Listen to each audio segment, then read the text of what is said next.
കോഴിക്കോടിലെ കാൽസ്യത്തിന്റെ നല്ലൊരു ഭാഗവും കോഴിക്കുഞ്ഞിന്റെ എല്ല് വളർച്ചയ്ക്ക് വേണ്ടി ആഗിരണം ചെയ്യപ്പെട്ടിട്ടുണ്ടാകും. അങ്ങനെ കോഴിക്കുഞ്ഞ് പുറത്തു വന്നു കഴിഞ്ഞു.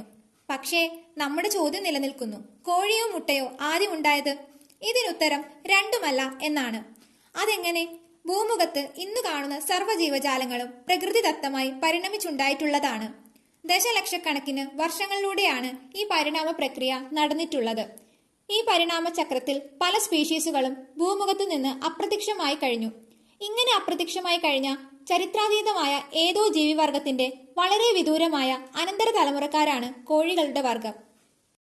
ലളിതമായി പറഞ്ഞാൽ, ഒരു കോഴിമുട്ട ഉണ്ടാകണമെങ്കിൽ ആ മുട്ടയിട്ട ജീവി ഒരു കോഴിയാകണം. എന്നാൽ ആദ്യത്തെ കോഴി പ്രത്യക്ഷപ്പെട്ടത് ഒരു കോഴിയല്ലാത്ത പക്ഷിയുടെ പരിണമിച്ച മുട്ടയിൽ നിന്നാണ്. അതിനാൽ കോഴിയേക്കാൾ മുൻപ് അതിന്റെ പൂർവികർ ഇട്ട മുട്ടയാണ് ആദ്യം ഉണ്ടായത്. ഇതുപോലെയുള്ള അറിവുകൾ നിങ്ങളിലേക്ക് എത്തുന്നതിനായി ചാനൽ സബ്സ്ക്രൈബ് ചെയ്യുക.